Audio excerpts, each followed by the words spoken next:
Okay, so welcome to Lick TV. This week I've got Nick Brewer on, a 25-year-old rapper from Essex, and he signed to Island Records. Okay, so briefly, could you go into a bit more detail about yourself and what set off that musical spark for you? Cool. Yeah, so I've always loved music since I can remember. Yeah, my dad used to buy me CDs if I was like good at school, or if I had done something special. And I can remember three. He bought me a Cyndi Lauper album. He bought me a Power Rangers single, and Power Rangers single. Yeah, that was the one. And he bought me Puff Daddy, I'll Be Missing You. And when I heard that, I think I was about 9, and I thought it was like the best thing I'd ever heard. Cyndi Lauper and Power Rangers were great, but Puff Daddy, I'll Be Missing You, there was something special about that. It just kind of got me into it. I started writing lyrics myself. I thought Puff Daddy was the best.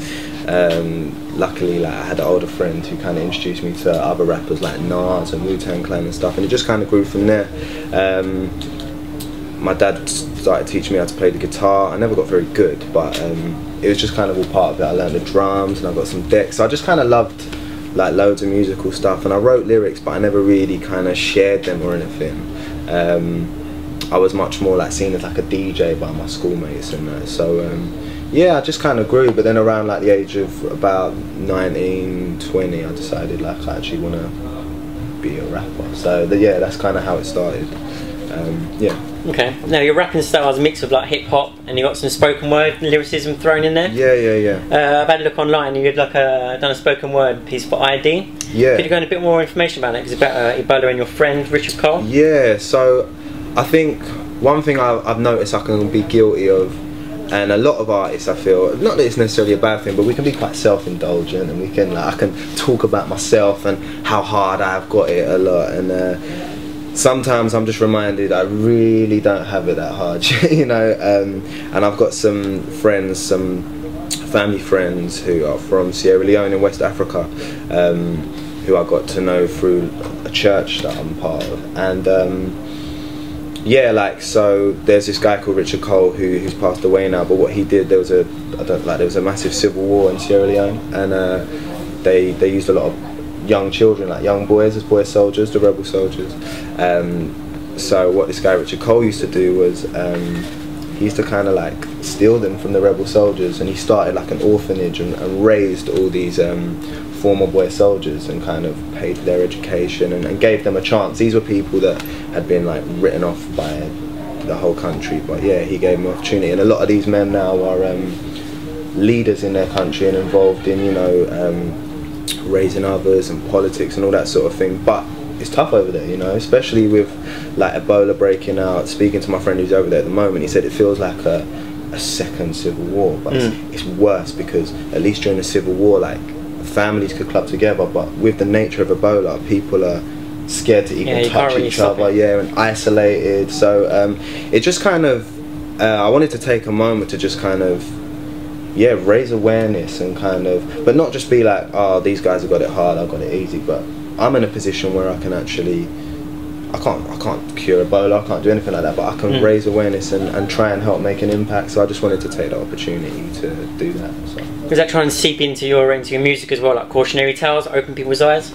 Speak with like Miss Online Superstar. Yeah. It's like opening people's eyes on the power of online. I think the great thing about rap music is, in its essence, people are listening to what you say, as obvious as that sounds, but it's not like, you know, I love a lot of singers and stuff, but with rap it's all about what you're saying, you know. So I just like to take the opportunity to try and actually say something worth listening to, and something that will get people talking. On a more intimate level, do you think? Yeah, I think so. So Miss Online, yeah, that was just, I kind of looked around and saw kind of the influence on social media, which is both positive, but I feel like there's some negative aspects as well, and people, including myself at times, can really use that as like a source of security, and I just wanted to kind of challenge that and, yeah, make people think. So open people's eyes to the realities of online. Definitely, yeah.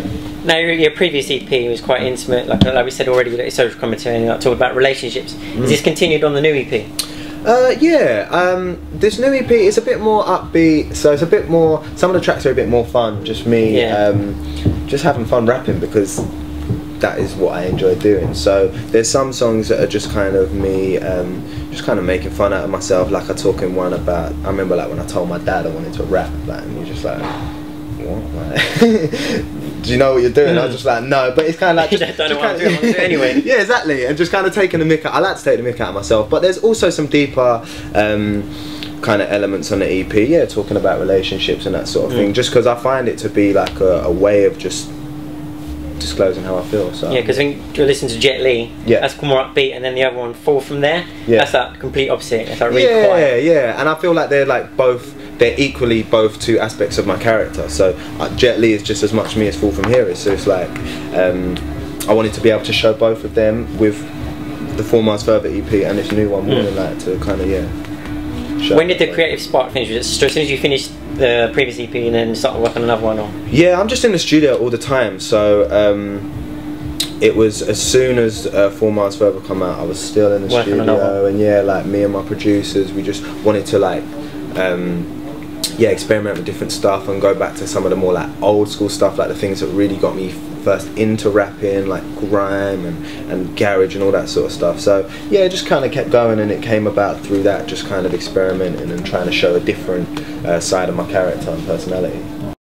Okay, so recently you tweeted a picture of some decks. Yeah. Is that something you're looking to get into? Start bringing it up again? Yeah, I Dex was like the first kind of, I used to write lyrics before I had Dex, but when I got Dex, that was when I proper got into like grime and hip hop, and I used to just spend all my money at the record shop.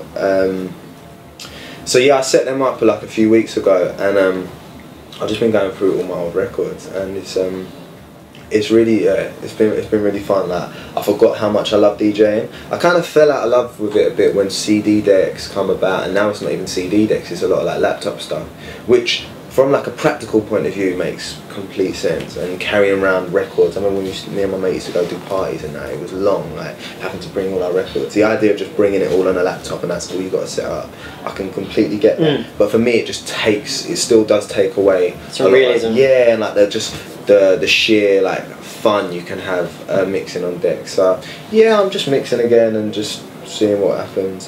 But I'm really enjoying it. Okay, thanks for coming on. Wicked, man, appreciate it. No worries. Thanks for having me. Okay, so Nick will be at Pitch Stop's first birthday and Christmas special along with Stormzy and DJ Target on the 4th of December, and his new EP, Warning Light, is out now. Respect me, but don't forget me, y'all. I come with a technique like say I'm Jet Li, y'all. I just wanna bring out the vibe, they won't let me know. Well, hold up. They say they get me, but they don't get me though. You get me though, just let me go. You come without jumping the whip, but there ain't no petrol flow. Don't gas, no Texaco. Whoa.